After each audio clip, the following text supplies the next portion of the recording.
ṣe ìtọ́dún mẹ́ta mẹ́rin sẹ́yìn àwọn ọba obìnrin kan tiẹ̀ wá sí ààfin Ọ̀yọ́ pé àwọn fẹ́ kí bàbá Yèyé tí wọ́n ṣe alátìlẹyìn fáwọn nítorí ipò táwọn wà bóyá bí adelé ọba o àbí ọba gan ní ìlú ibi tí wọ́n jẹ sí. Ṣẹ̀dẹ̀ rántí pé Àjíún Arógbò Ṣẹ́tẹ̀ ó ti jẹ Aláàfin ní òde Ọ̀yọ́ yìí kan náà rí. Bí òfin Nàìjíríà torí tá a ti ń tẹnu mọ́ ò ní pé òfin wa lọ́wọ́lọ́wọ́ ní tó gbà láyè la gbọ́dọ̀ ṣe. Ó sì rọrùn fún ìjọba torí ìjọba ti wà ní òkè pátápátá ìjọba wà láàrin tó tún wà nísàlẹ̀. Àwọn olóṣèlú ẹ̀sùn òfin ní ìsìn tó ń sọ ta ní ìjọba ọ̀nà wo ni wọ́n ó bàjẹ́ báwo ni wọ́n ó ṣe yàn wọ́n bó tiẹ̀ jẹ́ pé ọ̀nà ìbílẹ̀ ń bẹ. Bí àtúnṣe bá lè bá àwọn òfin wa tó lè jẹ́ kí obìnrin tó bá lẹ́tọ̀ọ́ sí àtijọba ó jọba èmi ò rí nǹkan tó lòdì níbẹ̀ o ní tèmi torí pé lóde Ọ̀yọ́ obìnrin ti jẹ Aláàfin rí bó bá dẹ̀ tún wo Ọlọ́run pé kó tún padà wá jẹ ní ọ̀la àbí ọ̀túnla déédéé ni torí pé a gbàgbọ́ pé Ọlọ́run nìkan ló ń fi ní jọba. Èrò mi nípa ìbéèrè yín nìyẹn. Ẹ ṣé mo dúpẹ́ lọ́pọ̀lọpọ̀ sà. Ẹ jẹ́ kí n lọ sọ́dọ̀ àwọn alàgbà wa bá Ìgbìmọ̀ Ìjẹ̀bú-Land. Àwọn àṣà kan tòde òní gbogbo àwọn àṣà tí mò ń mú jáde láti mọ̀ bóyá gẹ́gẹ́ bí Kábíyèsí Ọ̀ràngún Òkèlà ti sọ wípé ìgbà tá a wà yìí yàtọ̀. Láyé tá a wà yìí ẹlòmíì á máa pè yín á ní ká fún onífóònù nọ́mbà onírìṣà ó fẹ́ bọ́ ní ìrìṣà sọ̀rọ̀ kó fún onífóònù nọ́mbà Aláàfin fẹ́ bá Aláàfin sọ̀rọ̀. Ẹ jọ̀wọ́ ọba kan tí mo mọ̀ tí irú ẹ̀ kì í ṣẹlẹ̀ tí ìrọ̀pẹ́ nìkankan lè gbé fóònù lóun fẹ́ pè òun ni Kábíyèsí Àwùjalẹ̀. Ẹ dákun ṣé bó ṣe rí nìyẹn àbí bẹ́ẹ̀ kọ́ àti wípé ṣé ìgbàlódé tá a fẹ́ wà yìí anybody ìmí wọn kàn mú ọba wọn jù sórí WhatsApp group tán bá ti rí nọ́mbà ẹ̀ wọ́n á jù sórí WhatsApp group odidi ọba ilẹ̀ Yorùbá wọ́n jù sórí WhatsApp group wọn ò ní béèrè yẹ̀ wò. Ẹ jọ̀wọ́ bá Ìgbìmọ̀ kí ló ṣe rí ní Ìjẹ̀bú Kingdom. Erelu ẹ̀yin náà ti sọ tí mi ò lè sọ nípa àwọn other kingdoms nípa ti Ìjẹ̀bú-Land tèmi mọ̀ nípa ẹ̀ àti bàbá tèmi mọ̀ nípa ẹ̀. In fact gómìnà gan wá pa àrò lẹ́ẹ̀mejì láti lè pe bàbá torí kò bọ́kọ̀ tó wà bá lẹ́nu bàbá.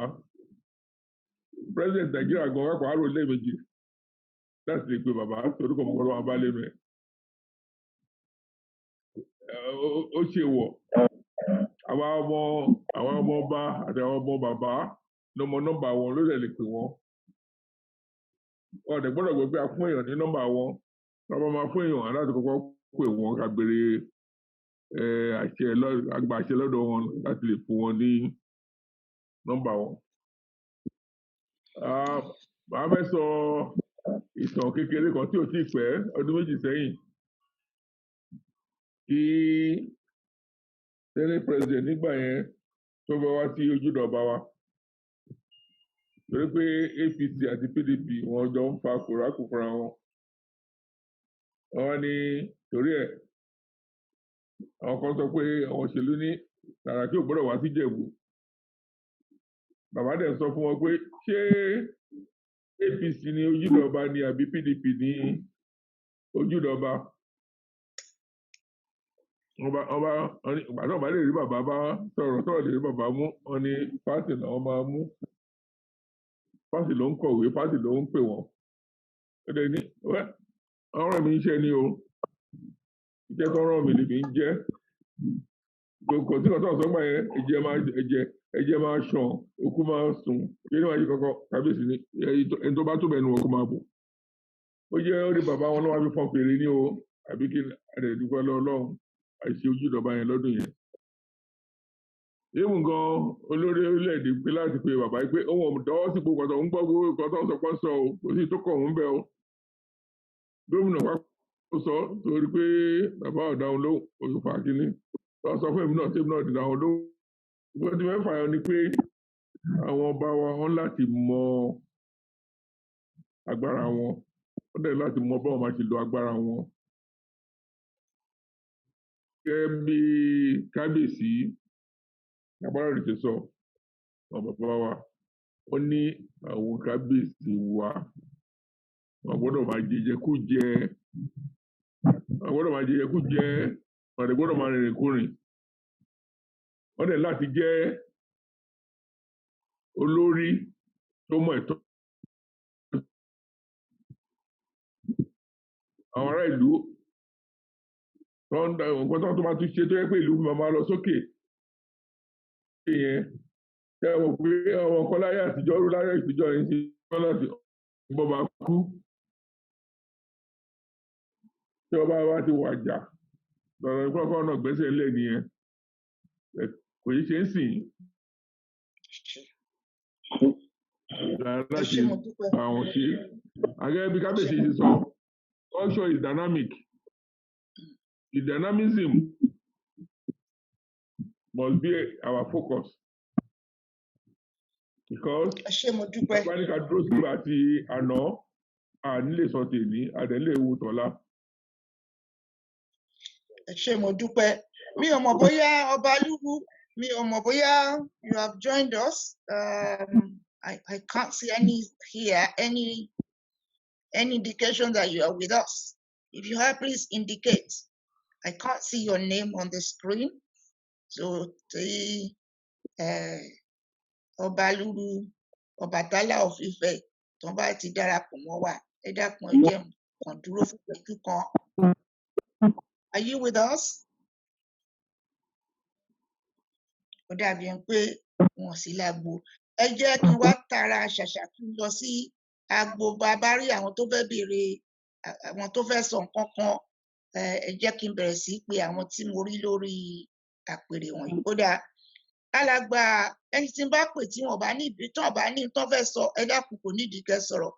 Alàgbà Dàpọ̀ Ògúnrìndé ǹjẹ́ a rí n tẹ́ fẹ́ bá wa sọ lórí gbogbo n tẹ́ ti gbọ́. Alàgbà amòfin Dàpọ̀ Ògúnrìndé ǹjẹ́ a rí n tẹ́ fẹ́ bá wa sọ.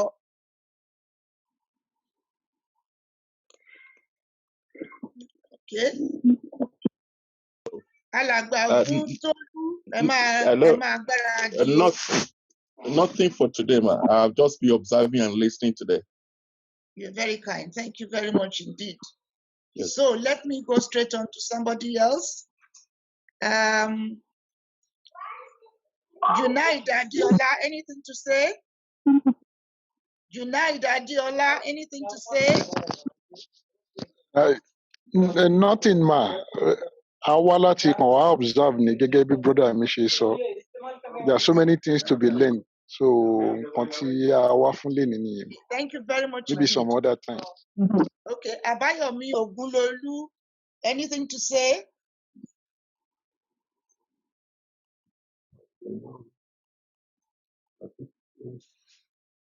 Lamida Kobi, anything to say? Sorry, I was just, Chris Lulu was just unmuting himself. Nothing to add, but to thank you and all of our speakers and our obas. Thank you very much. Thank you. Ẹ ṣé mo dúpẹ́. So, láti Lamid Okanbi, I think lórúkọ wọn. Akanbi. Yes, ma. There is nothing to say because àwọn bàbá wa ló wà ní orí because kò sẹ́ni tó tó láti bi ọba ní láti pe ọba lẹ́jọ́. So gbogbo nǹkan tó sọ òdodo ni a dẹ̀ rí pé àwọn tí wọ́n tó láti respect ní society wa nílẹ̀ Yorùbá àwọn ni wọ́n. Tó bá jẹ́ pé àwọn ọba yìí jẹ́ ni a máa ní right láti béèrè question ma. Kádé pẹ́ lórí kí bàtà pẹ́ lẹ́sẹ̀ ẹ pẹ́ láyé fún àwọn bàbá ẹ ṣé gan sir. àwíṣe àfọgbóhùn ẹ ṣeun. Ẹ jẹ́ kí n tẹ̀síwájú. Ẹnìkan administrator mi mẹ́ni tó jẹ́ administrator. Ẹ dákun tẹ́ni náà bá wà ńbẹ̀ ǹjẹ́ ní nǹkan kan tẹ́ ẹ fẹ́ sọ o. Mọ́mí ẹ káalẹ́ mà. Ẹ kú Ẹ pẹ́ fún àṣálẹ́ wa. fún wa lórúkọ yín o. Ẹ kú ètò mọ̀. Ẹ̀gbọ́n dúpẹ́ Mo o. tún kí àwọn bàbá wa kábíyèsí sà. Ẹ pẹ́ fún wa o. Ẹ ṣeun mọ̀. Ẹ ṣeun. Ẹ jẹ́ ká tẹ̀síwájú. Mo rí ẹnìkan ń jẹ́ Tọ́pẹ́. Ìyá rí ń tán fẹ́ bá wa sọ báyìí. I'll just say good evening to everyone. And at the moment, it's been a nice program. So I'll just say no really. Thank you very much indeed. There's somebody called the Nix Auto International. Anything to say? Ẹ káalẹ́ mọ́. Ẹ kú àṣálẹ́ o. Ẹ̀sùn mo kí àwọn bàbá wa o. Wọ́n á pẹ́ fún wa, wọ́n á dàgbà, wọ́n á dògbò o. Àfọgbóhùn. A ní fún wọn ṣàwátì o. Àṣẹ. Ẹ jọ̀ọ́ mọ́ mo kàn ní ìbéèrè kékeré. Ó dáa. Ṣé rí àwọn bàbá wa tó jẹ́ àwọn ọba wa tí a mọ̀ pé àwọn ọba? Ẹ jọ̀ọ́ àwọn náà fi àyè díẹ̀ sílẹ̀ fún àwọn olóṣèlú wọ́n fi rí wọn nílùkulù. Tí olóṣèlú bá fẹ́ jẹ kánsílọ̀ àbí chairman àbí gọ́vnà, wọ́n á dé palace wọn á dọ̀bálẹ̀. Tí wọ́n bá ti joyè yẹn tán, wọ́n á sọ wọ́n di gbá àkólẹ̀, kò dẹ̀ kó rí bẹ́ẹ̀. Ẹ jọ̀ọ́ mọ̀, kò sí ìlú tí a dé tí àwọn ìlú wọn yóò ṣe àṣà ìbílẹ̀ wọn. Bí China ṣe tó yẹn, tí wọ́n bá time tí wọ́n ṣe àṣà ìbílẹ̀ wọn, tí wọ́n bá wà Nàìjíríà, wọ́n á ṣe àṣà ìbílẹ̀ wọn bẹ̀. Kò síbi tí India wà, tó bá tó àkókò tí wọ́n ṣe nǹkan àṣà ìbílẹ̀ wọn, wọ́n á ṣe níbi tí wọ́n bá wà. Àwọn bàbá wa ló dẹ̀ yẹ kí wọ́n gbé àṣà wa, kí wọ́n gbé lárugẹ. So kí wọ́n jọ̀ọ́, kí wọ́n gbé àṣà wa lárugẹ, ó ṣe pàtàkì. Ẹ̀sìn wà, ẹ̀sìn dúró, àṣà dúró. Àṣà tá a dẹ̀ sọ̀dànù yìí, òun ló ń fìyà jẹ ọmọ Oòduà lénìí. Ó pẹ̀lú tó ń fìyà jẹ ọ̀pọ̀lọpọ̀ ọmọ Oòduà. So a fẹ́ bẹ̀ àwọn bàbá wa, wọ́n dẹ̀ bá bàbá wa OBJ, bàbá wa Ọbásanjọ́, wọ́n ká kébù, wọ́n tó gbagba sùn lọ́yẹ́ láti pe gbogbo ọba ilẹ̀ Yorùbá pátápátá láti sẹ́ńtù àárín wọn kí àárín wọn lè gún. Nítorí pé a ń béèrè fún òmìnira tuntun. A fẹ́ kí a lọ sínú òmìnira yìí ká tún mú òmìnira míì dání. A fẹ́ lọ pẹ̀lú ayọ̀, pẹ̀lú ìdùnnú, òun la fẹ́ fi lọ. Wọ́n lè support wa tó pé ọjọ́ ọ̀la wa ló ṣe kókó. Bàbá tó ti 80 tó ti 90 àti ọmọ 20 years ṣe pé ó jìnnà síra. But 80 years wọn yẹn wọ́n lè fi bà 20 years jẹ́. Ẹ jọ̀ọ́ dáàdì, ẹ jọ̀ọ́ mọ̀, ẹ bá wa ṣiṣẹ́ pẹ̀lú bàbá wa OBJ. Wọ́n lè sẹ́ńtù gbogbo àárín wọn kí ká lè ní ìlọsíwájú. Ilẹ̀ Yorùbá ti padà sẹ́yìn pátápátá. Ẹ má jẹ́ á tanra wa mọ́ ni. Ó ti padà sẹ́yìn, education wa gbogbo ẹ ti lọ. So báwo la fẹ́ jí padà? Ó ṣe kókó. Ẹ jẹ́ kí n tara ṣàṣà kí n lọ sọ́dọ̀ bá àgbìmọ̀ Ìjẹ̀bú-Ìlà torí àwọn ti ṣòṣèlú rí. Wọ́n ti ṣòṣèlú rí. Ẹ jọ̀wọ́, ìbéèrè tí arákùnrin wa béèrè jẹ́ rò pé wọ́n fẹ́ gbòmìnira kan àwọn ọba. Ṣé ẹ rò wípé kí bàbá OBJ pa àwọn ọba jókòó? Ṣé nǹkan tó jẹ́ iṣẹ́ tá a gbọ́dọ̀ ní kí bàbá Ọbásanjọ́ ṣe ni? Ṣé bó ṣe yẹ kó rí nìyẹn? Dákun ẹ là wá lóye. Ẹ rò pé nǹkan tó dáa ni pé kán pè wọ́n jókòó. Nǹkan tó lè ṣe ni pé wọ́n lè facilitate. Wọ́n jẹ́ facilitator bí àwọn kan yẹn ti máa bọ́ sí. Ẹ dẹ̀ mọ̀ pé nílẹ̀ Yorùbá tá bá dárúkọ Ọọ̀ni, Aláàfin àti Àwùjalẹ̀. Yàtọ̀ pé nígbà kan wà tó jẹ́ pé Aláàfin àti Ọọ̀ni ó kù díẹ̀ káàtó láàrin wọn. Ìlà dúpẹ́ sí pé ìwẹ̀ ti níyànjú. So a lè lo opportunity yẹn láti fi lè jẹ́ kí wọ́n parapọ̀ kò ní dáa pé kí èèyàn kan kó pè wọ́n jókòó ẹ rí i pé bàbá wa Ọbásanjọ́ ó ti jẹ́ irúnmalẹ̀ tó ó ti jẹ́ ẹbọra òwú tó tó bá dé ọ̀dọ̀ Aláàfin ọmọ àdọ̀bálẹ̀ gbalaja ni tó bá dé ọ̀dọ̀ Ọọ̀ni ọmọ àdọ̀bálẹ̀ gbalaja ní gbangba náà tó bá ráwùjá lọ́mọ àdọ̀bálẹ̀ ẹ̀ tó bá wọlé ọjọ́ rẹ̀ wọ́n bẹ̀ sí wọ́n lè máa sọ̀rọ̀ tó bá wù wọ́n ẹ̀ níta tó wọ́n lè facilitate ẹ̀ láì pé kí wọ́n pè wọ́n jókòó kí wọ́n ti pé ok wọ́n sọ tiẹ̀ wọ́n sọ tọ̀hún náà sọ pé àti gbé kọjá lọ́dọ̀ wọn nìyẹn. Ẹ ṣeun. Alàgbà amòfin òkè ńlá, I want to ask you a question. Nǹkan kan ń lọ lọ́wọ́lọ́wọ́ láàrin Yorùbá. Ẹ máa rí wọ́n sẹ́ndí ọ́díò kiri. Àwọn ọba ti lọ gbowó lọ́wọ́ Buhari. Wọ́n ti lọ tà wá o. Káwọn ọba má tà wá. Ẹ jọ̀ọ́. Ṣé àwọn ọba ilẹ̀ Yorùbá ṣé Buhari máa bá wọn di ìṣòwò máa bá wọn ó máa bá wọn sowọ́pọ̀ láti mọ ibi tó fẹ́ kó wa lọ ní ẹjọ́ ṣé ọ̀rọ̀ ibi tí Nàìjíríà ń lọ tí ó yẹ kó lọ àti gbogbo ìṣòro bẹ̀ ṣé wọ́n máa ń pe àwọn ọba ní àbáwọn òṣèlú kí ló kà wọ́n ọba ní ọ̀rọ̀ yìí ẹ dákun bóyá ẹ lè rí tó kà wọ́n ọba ẹ dákun torí pé ọ̀rọ̀ yẹn ò tí ì yé mi. Àwọn ọba wa wọ́n ní they have a role to play. Àwọn they are custodians of the communities. They are seen as leaders of thoughts and everything. So obviously the president láti because there is what they call the council of elders and everything. So ó máa ń mọ̀ pé because ipò tí wọ́n wà àwọn president wọ́n máa engage wọn lọ́pọ̀lọpọ̀ láti máa wò pé kí ni nǹkan táwọn ará ìlú fẹ́.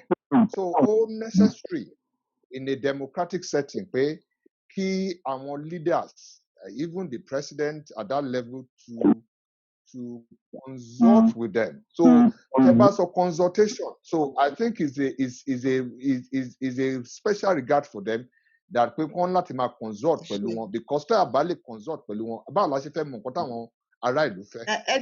Ẹ dákun alàgbà you know ẹ mọ̀ pé mo ti gbàpò tí ìbò lẹ́ẹ̀mẹrin tí mo dẹ̀ ṣòṣèlú ṣáwọn ọba náà dìbò fún ni kí ni tí wọ́n láti máa bí àwọn ọba gbogbo àwọn politics you lived in England for long gbogbo àwọn òṣèlú wọ̀nyẹn you are in England your MP is there your councillor is there now even the London Assembly why is it tó jẹ́ pé àwọn have you ever seen anybody going to consult the members of the House of Lords about what the Londoners want please I think we who are àwọn ọba àwọn kọ́ ni wọ́n gba salary. I couldn't gba salary. And I'm going to put this question to Bagbimo again. The politicians are supposed to know what the people want. We continue to put these obas in place while the politicians are not doing their jobs. Mo ti wà nílẹ̀ ní Nàìjíríà. Àwọn politician yìí tó ń dìbò fún tó ń gba sálárì tó ní house tó ní gbogbo ẹ̀. Àwọn ìlú ò ní rí wọn àfijọ́ táwọn gan àwọn ìlú ìyá wọn tó ti lóyún oṣù 9 ló fi lóyún o.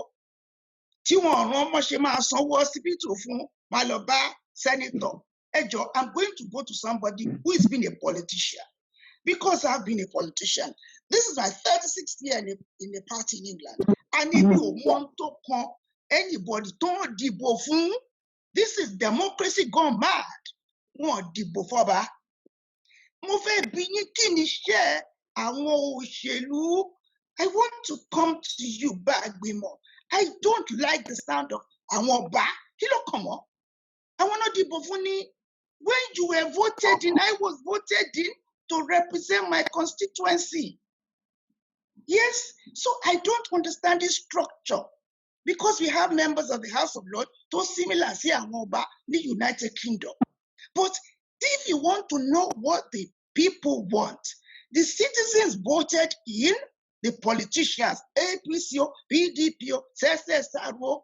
Now, let me go to somebody who probably will be able to answer me. Báàgbìmọ̀, ẹ jọ̀ọ́, ṣé àwọn ọba ni wọ́n dìbò fún ni? Because the people are they're so annoyed about àwọn ọba yìí pé wọn ò ṣe tó yẹ kán ṣe, and I don't understand it. Kí ni wọ́n pé Gbajabiamila kan ló mú jáde wá? Gbajabiamila wọ́n pé Ṣèyí Mákindé wọ́n pé ibẹ̀ ló wà pé kí ni iṣẹ́ tó mú ṣe? Wọ́n pé Káyọ̀dé Báyọ̀mí kan lọ ba lẹ́nu ọ̀nà Governor's House ex-UK ní. Wọ́n lè débẹ̀ Ẹ̀dàkùn ẹ̀dá mi lóhùn kí ló kà wọ́n bá? Security wà ní ọ̀dọ̀ àwọn governors yẹn, wọ́n lè débẹ̀. Tí ò bá nídìí mojúbà fún ọba Prince Ládìgbò, tí ò bá nídìí ogun ti jẹ́ Kúmọ́lú. Ṣé rí gbọ́ ọmọ tó ń ṣẹlẹ̀ yẹn, àfọwọ́fà ara wa ni àti àfọwọ́fà náà ọba wa ni. Ṣẹ̀dẹ̀ rí pé àwọn tó wà níjọba àti àwọn tó wà níta wọ́n ní formats. Wọ́n ẹgbẹ́ ọmọ kan tó máa polúkọ wọn ní tọ́ọ̀gì ló fẹ́ pè wọ́n ní kínní. Wọ́n tó máa bá àwọn òṣèlú yẹn rìn. Wọ́n máa ń gbọ́ information láti ọ̀dọ̀ àwọn ọ̀gá wọn tó ń lò wọ́n. Wípé wọ́n ti lọ sọ́dọ̀ bá báyìí, wọ́n ti gbówó báyìí fọ́ba. Àwọn ọba ló sọ pé nǹkan báyìí nìkan wọn ṣe, nǹkan báyìí nìkan wọn má ṣe. Bóyá wọ́n fẹ́ mú development wá sílùú o. Àwọn ọba kan ló sọ fún àwọn pé oye báyìí lọ́ọ́ máa gbà kán tó lè mú development yẹn wá, ìdàgbàsókè yẹn wá. Àbí pé owó báyìí ẹ̀ láti fún wa. So tí àwọn àbúrò wa yẹn àti àwọn sísá wa yẹn, àwọn àbúrò wa lọ́kùnrin lóbìnrin tó wà ń ta tó máa gbọ́kọ̀ bẹ́ẹ̀ yẹn, wọ́n náà fẹ́ lọ gba ẹ̀tọ́ wọn. Wọ́n á ní kó settle wọn, nǹkan tó pè ní settlement nìyẹn. Wọ́n ká bí náà lẹ́sìn settle àwa náà, wọ́n náà ti gbà. Èsì bá rí wọn nígbà tó ń lọ sí Abẹ́òkúta, ìbá rí wọn nígbà tó ń lọ sí Aláùsá, àrí wọn nígbà tó ń lọ sí Agodi. Tí àwọn bàbá ṣe orúkọ bẹ́ẹ̀ yẹn, gẹ́gẹ́ bí kábíyèsí wa ti sọ, Òkè Láràn. Ọba ọ̀lẹ̀ nìyẹn. Ìyẹn ni ẹ máa rí àwọn tọ́ọ̀gì tó máa dúró dè wọ́n lọ́nà, tó máa dúró sí entrance palace pé tí kábíyèsí ò bá jáde tí ò bá fún alẹ́ tọ́ wa àwọn oníkúrò mi báyìí, àbí wọ́n máa jó palace, àbí wọ́n máa ṣe. Tó yẹ ṣe ní pé àwọn ọba wọn láti mọ ọlá tí Ọlọ́run fún wọn. Igbákejì òrìṣà ni wọ́n. Láyé àtijọ́ kábíyèsí kò sẹ́ni tó lè bẹ̀rẹ̀ kan tí ọba bá ṣe àfi nírú àwọn ibi tó ti ní checks and balances, irú Ọ̀yọ́ empire tí àwọn Ọ̀yọ́mèsì wọ́n lè gbé igbá lọ fún ọba pé tó bá lè ti ṣe mọ̀ pé ó parí nìyẹn. Ìgbà tó sí ẹ̀ ń sìn àwọn ìlú sọ pé wọ́n fẹ́ fún àwọn àdáyọ̀ ṣèríà fún àwọn ọba. Lórí náà láti bẹ àwọn ọba wa kọ́ wo tí àkọ́ṣe tí àwọn bàbá wa irú àwọn bàbá wa tàjọ sọ̀rọ̀ tá ní àǹfààní láti bá wọn sọ̀rọ̀ ní alẹ́ yìí. Secondly is the dysfunctionality of the society. Politics has become a big business. Ọ̀yọ́ dẹ̀ ti rí pé with politics tí n bá succeed báyìí business ńlá ni o, mo dolówó nìyẹn. Gbogbo ẹ̀ máa ń sọ fún wọn pé nothing comes easy, and that nǹkan tí ẹ bá fi ẹ̀rù ṣe òun láti o, nǹkan tí àbá jìyà fún kì í tọ́jọ́ o, tá a bá faragbára ṣiṣẹ́ fún nípẹ́ lọ́wọ́ ẹni o. Tí ọmọ kékeré kan wá fi ọ̀fẹ́ lọ yáwó fi ṣe ni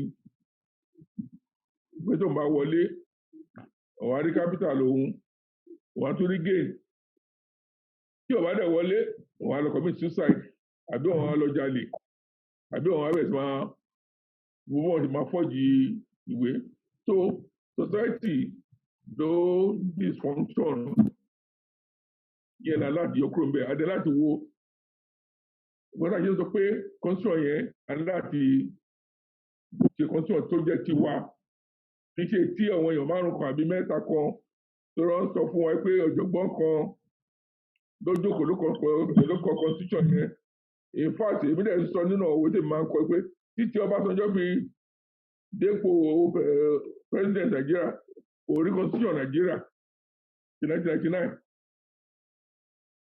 problem wa Nàìjíríà lénìí ni a badly skilled constitution and practice federalism opposite and practice láti unity tó ti fi sílẹ̀ tí Aguero sì sign ní 1966 tí gbogbo ọ̀n tó dẹ̀ ń tẹ̀lé tó ń rí pé ó benefit àwọn náà ṣe fẹ́ jáwọ́ ń bẹ̀. Tàbá practice true federalism fiscal federalism Nàìjíríà dá tàbá return sí independence constitution ti western region tó ń lọ falala ìlú àdá kò ní sí pé gbogbo ọ̀n tọ́ọ̀gì náà pé kò sí tọ́ọ̀gì gbà yẹn náà bẹ́ẹ̀ kò dàbí ti báyìí tó rà náà àkèrè jù gbà ti 1960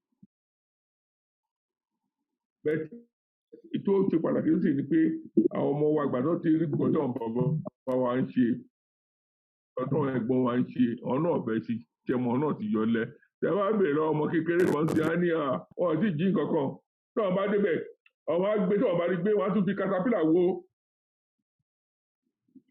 so ó wá kù sí ọwọ́ ẹ̀gbọ́n wa àti ọwọ́ àwa náà torí ilé òṣòro ilé òrọ̀rùn ọ̀pọ̀lọpọ̀ kókó àmọ̀ ṣe politics bọ́ ti ṣe Nàìjíríà kan lọ́ọ́ ti ṣe káàkiri o tábà dẹ̀ ṣọ́ra ìlú.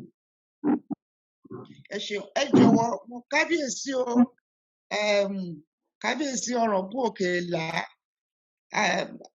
dádì ẹ jọ̀wọ́ mo fẹ́ béèrè lọ́wọ́ yín ṣé bí àwọn ìlú ṣe rí ni wípé gbogbo ìṣòro tó dé bá wọn yìí tẹ̀yìn ọba bá ti bá wọn sọ̀rọ̀ lókè pé ẹ jẹ́ kí Nàìjíríà túkà bí àwọn tó wà lókè wọn á dá yín lò ṣé bí ó ṣe rí nìyẹn first question ṣé gẹ́gẹ́ bí adẹ ṣe bá nílẹ̀ Yorùbá ṣé ẹ rí ní ìgbà tá a ti wà ní Nàìjíríà ṣé ọba kan wà tán fọ̀rọ̀ sẹ́nu ẹ̀ tó lọ sọ fún gbogbo ẹ̀yin ọba pé tó bá ti lọ sọ̀rọ̀ lókè lọ́hùn o gbogbo ẹ̀yin ọba ló sọ̀rọ̀ fún ẹ dákun ẹ là wá lóye torí pé ṣe kò sí point ká máa jókòó báyìí ká má lè béèrè ọ̀rọ̀ gidi kábíyèsí Ọ̀ràngún Òkè-Ìlà ṣé téèyàn ọba bá ti sọ fún Buhari lókè pé tún gbogbo Nàìjíríà jẹ́ kí Yorùbá máa lọ ṣé bó ṣe máa rí nìyẹn ìkejì tí mo dẹ̀ béèrè ẹ dákun ẹ dá mi lóhùn sọ̀rọ̀ ìka wọn ọba kábíyèsí o.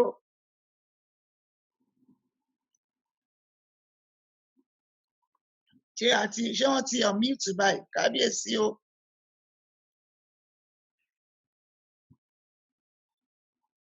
mo ń wo bóyá wọ́n ti unmute. kábíyèsí ti jáde wọ́n ti kó nínú ilé. tó dáa kò burú ẹ jẹ́ kí n lọ sọ́dọ̀ Yorùbá Unity Forum ẹ jẹ́ ká lọ síbẹ̀ nítorí pé Yorùbá Unity Forum ẹgbẹ́ tó jẹ́ pé àwọn màmá wa èyí Oòduà tán gbé kalẹ̀ ni ẹ jọ̀wọ́ bí Yorùbá Unity Forum ṣe wà yìí tó jẹ́ ẹgbẹ́ tó ṣé àwọn ìjọba máa ń pè yín láti bẹ̀ lọ́wọ́ yín pé kí ni ìlú ń fẹ́ àti pé kí lẹ ṣe rí sí ṣé ní níbi tí ilẹ̀ Yorùbá wà ṣé ọba kan wà tó ń lọ bá Buhari sọ̀rọ̀ fún gbogbo àwọn ọba ṣé bó ṣe rí nìyẹn ìkẹta wà yìí o ṣé tí ọba kan yẹn bá ti lọ sọ fún àwọn ọba pé Buhari má tú wọn ká o Buhari ò ní dáhùn ò ní tú wọn ká ṣé bó ṣe rí nìyẹn wípé àtàwọn wà lókè òun kò yẹ kí. kò rí bẹ́ẹ̀ Erelú àti gbogbo ẹ̀yin tẹ́ ń gbọ́ wa kò rí bẹ́ẹ̀ torí ìwọ̀nba ìrírí tí àwa ní ìjọba tí ṣáájú Buhari pàápàá àwọn ìjọba ní èròǹgbà tiwọn lọ́kàn ara wọn. Wọ́n ní àwọn olùbádámọ̀ràn wọn, wọ́n ní àwọn òṣìṣẹ́ wọn, wọ́n ní àwọn aṣojú wọn. Ní tí wọ́n fẹ́ ṣe ni wọ́n ó ṣe. Bí ìgbìmọ̀ lọ́balọ́ba bá ti ẹ̀sìn ìpàdé fúnra ara wọn tí wọ́n jọ tí wọ́n ní báyìí làwọn fẹ́, tí wọ́n bá gbé e déwájú gómìnà lásán tàbí wájú alága ìjọba ìbílẹ̀ tí ò bá fẹ́, òun ni yóò sọ fún wọn wípé òun ò ṣe o, wọn ò dẹ̀ ní nǹkan kan tí wọn ó ṣe fún un. Torí òfin tá à ń lò lọ́wọ́lọ́wọ́ ní orílẹ̀-èdè kò fún àwọn ọba láṣẹ láti dá sí ọ̀rọ̀ kankan. Òdodo gan ni lẹ́nu kankan bá ń di ẹrù tí ò ṣe tàwọn ọba lù wọ́n pé àwọn ẹni dandan ni wọ́n lè ṣe nǹkan kan àbáwọn ló lè gba ọ̀rọ̀ kan lọ́wọ́ àwọn aláṣẹ ìjọba. Wọ́n kàn ń parọ́ mọ́ àwọn ọba ni. Wọ́n fi ojú tàtijọ́ wọ́n fi ń wo ipò àwọn ọba ní ìrètí pé ibi tí gbogbo ọba bá lé ohun gbogbo, ọba ò bá lé gómìnà o, ọba ò bá lé pírẹsidẹ̀ntì o.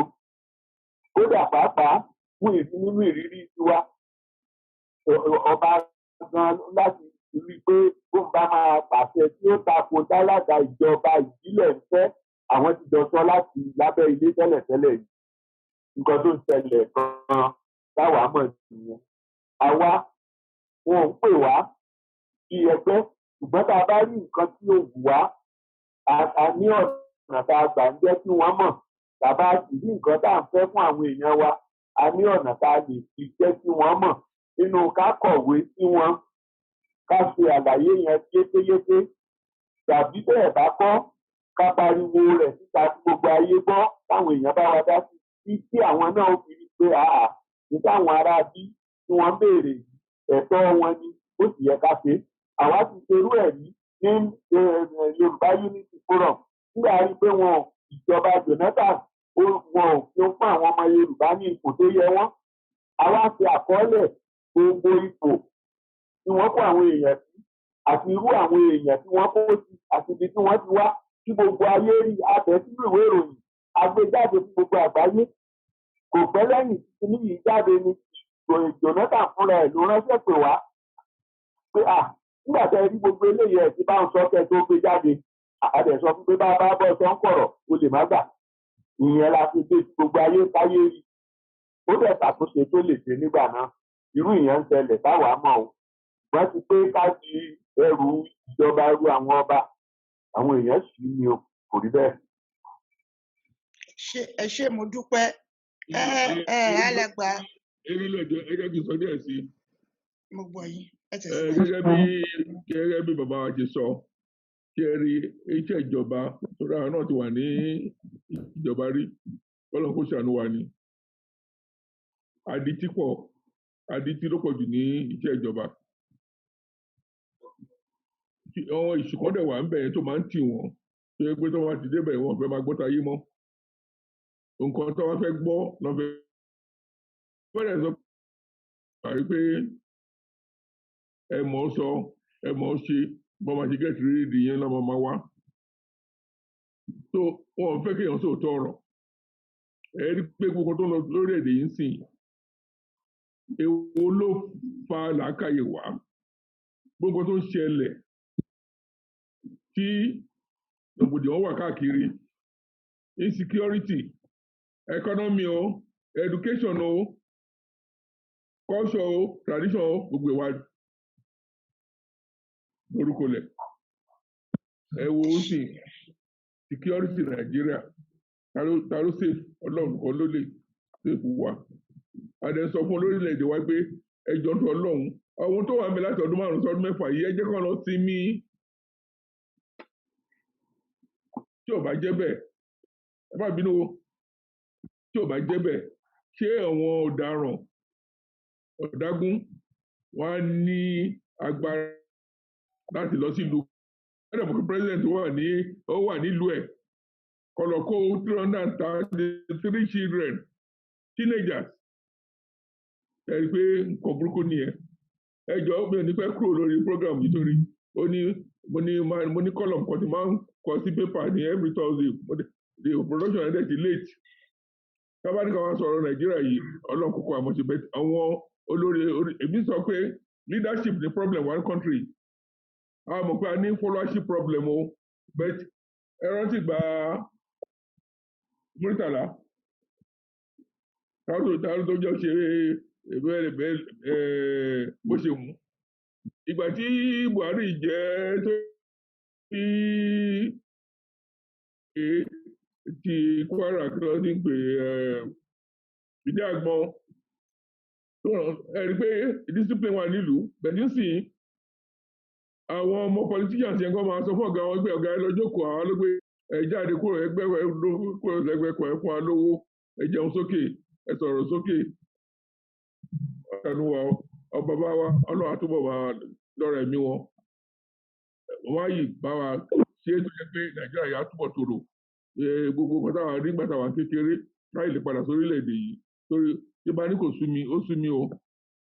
báà gbìmọ̀ ẹ má tí ì lọ torí pé ìṣẹ́jú 15 péré ló kù 15 minutes ló kù tá a máa fi parí ètò yìí ṣe rí kókó tí ọ̀rọ̀ yìí ń tó ń yè mí lẹ́nu gẹ́gẹ́ bí ẹni tó ti wà ní òṣèlú ó ní wípé ó ń yà mí lẹ́nu pé ìṣòro ó ń ṣẹlẹ̀ nílẹ̀ Yorùbá Gbajabiamila wà ń bẹ̀ Yorùbá ní òun ló lórí gbogbo wọn níbi tán ti lọ ń ṣòfin kí máa kà wọ́n tí wọ́n láwọn wà ní Àbújá tó lọ aṣojú Yorùbá níbẹ̀ ìbá yìí tí àwa mọ̀ tí Westminster parliamentary system gbé kalẹ̀ all these politicians were voted in on the Yorùbá ticket Yorùbá ni wọ́n ní gbogbo ìgbà tí yóò bá ṣe kọ́tọ́ ní kan ṣe wọ́n á yọ dànù bíi jìgá ni.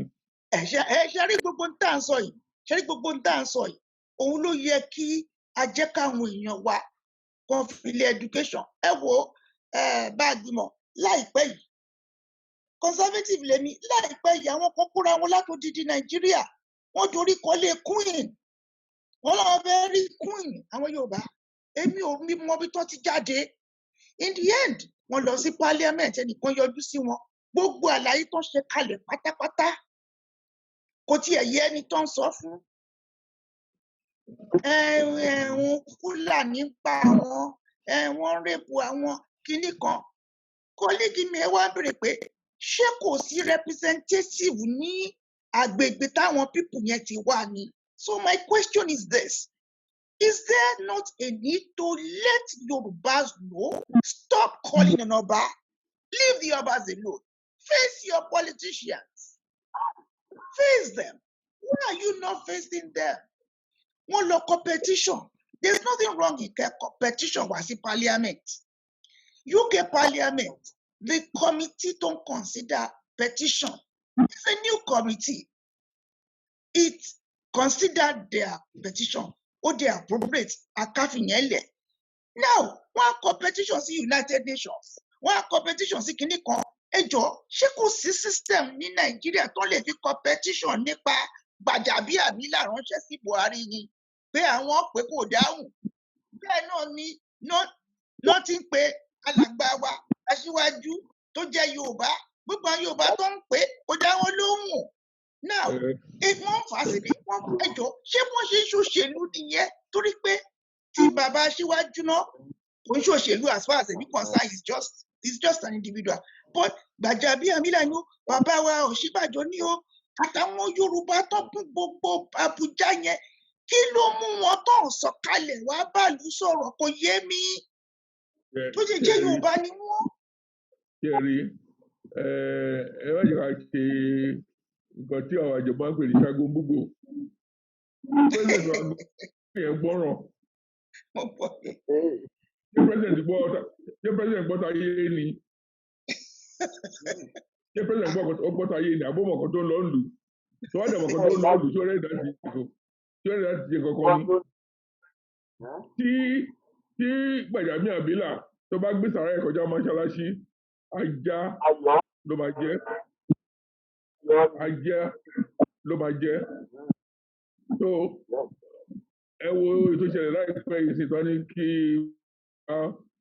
kí olórí rẹ̀ wá bá wọn sọ̀rọ̀ wọ́n dẹ̀ dàgbò ẹ̀rú kí ni Gbàjàbíàmílà ṣe ó jẹ ẹgbẹ́ ẹ̀ ni ó kò gbé ẹ̀jẹ̀ ni senate president náà ó kò gbé ẹ̀jẹ̀ ni ẹ̀rọ tí ìwọ̀n gbà tí bàbá wa Ọbásanjọ́ náà wà bẹ́ẹ̀ kí senate president bá ṣe tó bá ṣàtà fèlèfèlè ọmọ ayọ́ sọ̀nù bíi jìgá ni tí speaker náà bá ṣe fèlèfèlè ọmọ ayọ́ bíi jìgá ni kẹ́rí until we see politics as an avenue to serve society and mankind not as a money-making venture this country would not see and development because we are subservient.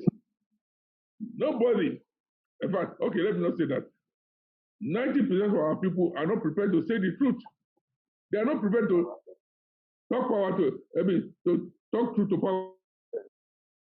Àwọn bàbá wa àmọ̀ wọ́n láti kékeré yóò ti mọ bàbá wa wọ́n lè máa mọ̀ mí o àwọn bàbá wa ọmọọba Bishop Ládùúgbòlú. Ṣé n bá rírọ̀ ọmọ fún mi ní òkú nípa Nàìjíríà bẹ́ẹ̀ mélòó nu wọn ló wà ní Nàìjíríà wọn láti ẹnu jẹ ló pọ̀ jù nínú politicians yẹn àtọwọn leaders wa wọn bá sọkọ lọ́sàn-án alẹ́ báyìí wọ́n tuntun lọ sí yàrá wọn lọ sí rákàdédé so problems wà ní Nàìjíríà nìyẹn gbogbo tó wà ní house several times at different fora we don't have any business doing having a bicameral legislation in this country. And in any case, our society is not even right for it. We cannot copy hook, line, and sinker the practice in the United States. In fact, I'm going to talk about Singapore. I was in Singapore when Singapore will not require you to get a visa to come to the country. From a third world country to a first world country. And what the man, because I met the man personally, I attended several, the man said, democracy is built after the interest of Singapore, no, the interest of Britain. And that the peculiarities of that system, they go after. But in our own case, America will afford, look at a lot, it's better than White House. Look at number 10 or number 11 down the street. Can you compare it with Asoro? Can you compare it with Moso in Abeokuta? Can you compare it with Agodi? You see, governance in Nigeria is so large, it's so enticing that it can make you to be a demon. And I think we need a complete orientation. Do you want to share your final thoughts so I can bring this program to a close? Bẹ́ẹ̀ ni àwọn bàbá wa ti sọ̀rọ̀ bàbá wa ọba then bàbá wa bishop àti àwọn ẹ̀gbọ́n mi wọ́n ti sọ̀rọ̀ pé problem ta ní leadership issue. Nǹkan tí mo kàn máa rọ̀pọ̀ gbogbo kíní pé ká ní kí Yorùbá bá a ṣe máa ní unity ní Yorùbá bá a ṣe máa padà sí nǹkan tí a mọ̀ education àti values wa àti ọmọlúwàbí concept wa. Gbogbo yẹn tá a bá ń ṣe gbogbo yẹn quality àwọn ẹni tó máa jẹ ọba gbogbo nǹkan bẹ́ẹ̀ yẹn Yorùbá padà sípò ọlá á padà sípò àríbá ṣe ní Yorùbá because the resources tó wà ní Yorùbá land Yorùbá land has over 25 million people and that's a great and with skills and resources. So kò jẹ́ lẹ́ni iṣẹ́ kò jẹ́ Yorùbá land kọ́tà ní mo sọ̀rọ̀ kan ní pé ẹ wo ọ̀rọ̀ Oòduà gbogbo nǹkan Oòduà láti tà tán Oòduà company gbogbo ẹ̀ láti bàjẹ́ rẹpẹtẹ so mo pa lọ́rọ̀ pé mo gbé àwọn èèyàn tó da àwọn ọmọlúwàbí ká padà sí gbogbo àwọn ipò bàbá wa láyé àtijọ́ ọlọ́run náà dẹ̀ help wa nílẹ̀ Yorùbá. tó ibi tí a fẹ́ fi àdàgbà ètò náà kọ́ sí nìyẹn ṣùgbọ́n láti fi àdàgbà ètò yìí kọ́ alàgbà wa amòfin Òkèńlá ẹ̀yin lè máa bá mi dúpẹ́ lọ́wọ́ gbogbo àwọn àlejò tá a gbà lé nítorí èmi àti ní UK so ẹ máa bá mi dúpẹ́ lọ́wọ́ gbogbo àwọn látòrí kábíyèsí o lórí bá a gbígbọ́ àti lórí bàbá mi o wọ́n ní ajíṣe bí Ọ̀yọ́ láàrin òkè bá mi dúpẹ́ lọ́wọ́ gbogbo wọn kéwì náà wáyà dúpẹ́ lọ́wọ́ yìí ó yẹ ẹ bá mi tẹ̀síwájú. a fẹ́ dúpẹ́ lọ́wọ́ bàbá wa kábíyèsí Aláléyùwà ọba Ọ̀rọ̀gún of Òkèńlá gbogbo nǹkan tí wọ́n ń ṣe à ń rí gbogbo nǹkan tí wọ́n ń ṣe nílẹ̀ Ọ̀rọ̀gún ní Ìlá a dẹ̀ rí gbogbo pé wọ́n tẹ̀ wá pẹ̀lú gbogbo bó ṣe bízì wọ́n wá síbí báyìí lẹ́nu wọ́n wá tún wá bá wa sọ̀rọ̀ bẹ́ẹ̀ ni bàbá wa Bishop Ládìgbòlú Prince gbogbo Ọ̀yọ́ bàbá lágbọ́ Ọlọ́run ẹ máa dàgbà fún wa ni o gbogbo ọgbọ́n gbogbo òye yín à ń rí gbogbo tó bá ń dárúkọ àwọn bàbá tí gbogbo wa ń wò nílẹ̀ Yorùbá bẹ́ẹ̀ ni bàbá wa Bishop Ládìgbòlú à ń wojú yín náà ni bẹ́ẹ̀ ni àwọn ẹ̀gbọ́n mi bọba gbìmọ̀ ní Ìjẹ̀bú-Land àwọn tó jókòó nípa ọ̀rọ̀ Ìjẹ̀bú bẹ́ẹ̀ ni gbogbo nǹkan tá à ń ṣe gbogbo gudugudu méje tẹ̀ ń ṣe fún gbogbo ilẹ̀ Yorùbá bẹ́ẹ̀ ni fún gbogbo Nàìjíríà Ọlọ́run náà á dẹ̀ máa wà pẹ̀lú yín náà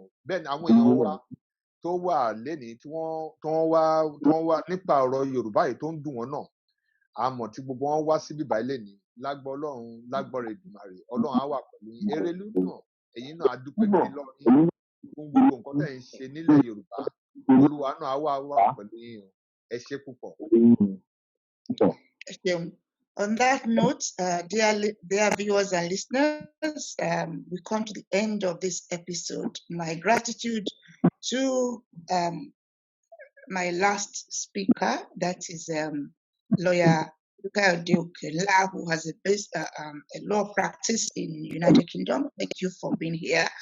I want to thank everybody out there and those who have joined me in the studio, and in particular, Papa, thank you all the way from Oyo. I know next time I call on you, as I've always called on you, you'll always be there for me. Mama Riba Ulagbaro Lódùmarè, bẹ́ẹ̀ ṣe ń pọ̀n mí lọ́tùn tẹ̀ ń pọ̀n mí lósì, tí n bá ti ló ti yá, gbogbo bẹ́ẹ̀ ṣe bá mi ṣe Lódùmarè, ìjẹ́ kí n fi ń ṣàwátì o, àjíǹde ara máa jẹ yín. Tó o bá gbímọ̀, ẹ bá mi kí wọn ní, ẹ bá mi kí ìdílé tú àṣẹ lọ́hùn o. Ẹ bá ń kí gbogbo wọn pátápátá nígbà tí n bá ti rí mo ti ráwùjálẹ̀ lágbára Ọlọ́run bàbá pẹ́ fún wa o gbogbo ẹ̀kọ́ tán dẹ̀ ń fi kalẹ̀ fún wa wúlò fún wa. I thank you very much because I know you put a lot into this. You're a very busy person. Thank you for joining me. And finally, I want to say to Kábíyèsí, long may you continue to reign over us. All what you are doing for those young people, I'm sure in future, they will be almost like you, if not like you. Thank you for your contribution to the lives of these young people because they are the future. The future, no doubt, can be much better than we have got in Yoruba land. Ọjọ́ iwájú ó jẹ́ kó dáa jù báyìí lọ. Ṣùgbọ́n tó bá wá dáa jù báyìí lọ, Ifá ní kámúrágbá tarágbá, ó ní kámúrágbá tarágbá, ó ní ìwà là ń wá ìwà. Ẹ jẹ́ ká lọ lọ́pọ̀lọpọ̀ sùúrù. Ẹ jẹ́ ká lọ lọ́pọ̀lọpọ̀ sùúrù. Ẹ jẹ́ ká wá ìwà. Ká gbé sórí kẹ̀kẹ́ ìfẹ́ kó lè tùbà kó lè túṣẹ ní gbogbo àwa tá à ń pè ní ìran ìfẹ́ Oòduà káàkiri àgbáyé. Ẹ̀yin tí ẹ darapọ̀ mọ́ mo dúpẹ́ púpọ̀ lọ́kàn dákun mo ṣe ká tún pàdé láyọ̀ ní agbára Olódùmarè kó rí bẹ́ẹ̀ kó ṣe bẹ́ẹ̀. Àṣẹ. Lónìí àti lọ́jọ́ gbogbo. Thank you so much. We come to the end of the program. A very good night. Thank you. Ẹ ṣé o mọ́mì wa. Ẹ ṣé adúpẹ́ o. Ẹ ṣé o adúpẹ́ o. Ó adúpẹ́ láyọ̀. ẹ bá ẹ kí ṣeun àwọn mo arábà dúpẹ́ o o ẹ bá kí àwọn arábà o. àjíṣẹ́ o ó àjíṣẹ́ dára má mi. ẹ ṣeun mo Ó dúpẹ́ dàbọ̀. thank you Ẹ ṣé gan sir. Yes. Archbishop thank you very much indeed. I ó dára. I don't want to shut down the system on all of you, so I want to say, please ease out so that I can bring the system to a closure. I thank you very much for joining me once again. Ẹ ṣé mo dúpẹ́ o.